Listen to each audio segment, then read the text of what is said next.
Today I'm going to make some banana bread because we have bananas that need to be eaten.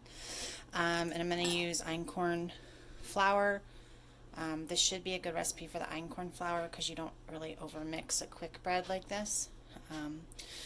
So you need flour, sugar, sour cream, some vanilla, some baking soda, bananas, salt, stick of butter,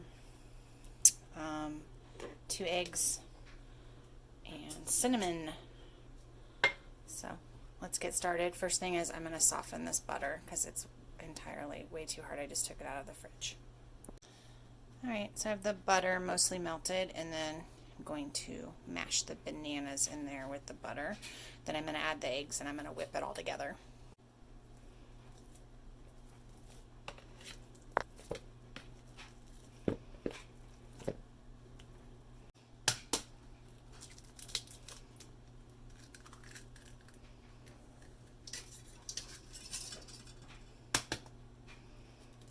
Nah.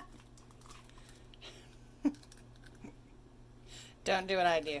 Use both hands.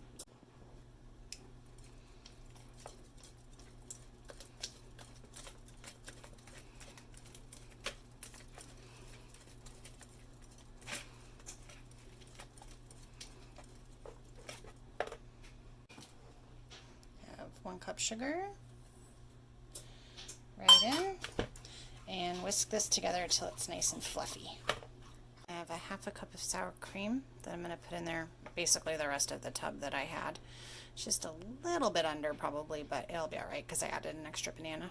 I have a teaspoon of vanilla and sour cream, and I'm going to mix it together, and then we're going to add our dry ingredients.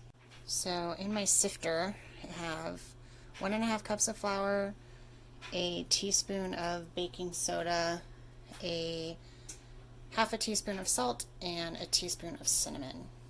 The recipe I followed doesn't have cinnamon, but I really love cinnamon in banana bread, so I'm going to put that in mine. I'm just going to sift it into the mixture and then quickly stir it. Okay, it's sifted in, and then I'm just going to lightly mix it till everything's combined. You don't want to over mix banana bread. It'll get tough, and with the einkorn flour it doesn't like that either.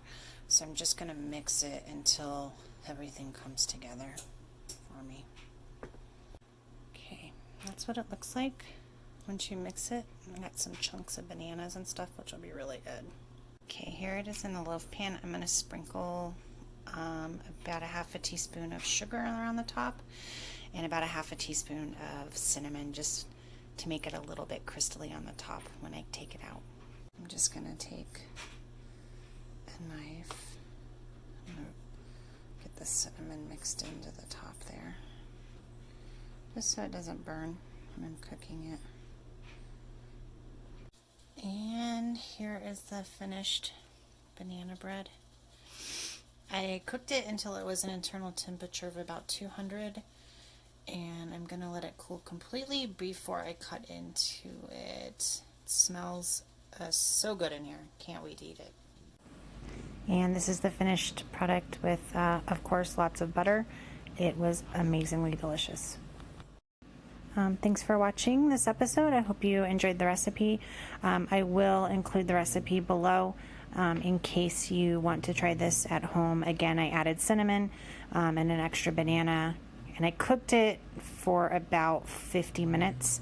You just have to watch it. So I'll see you guys in the next video.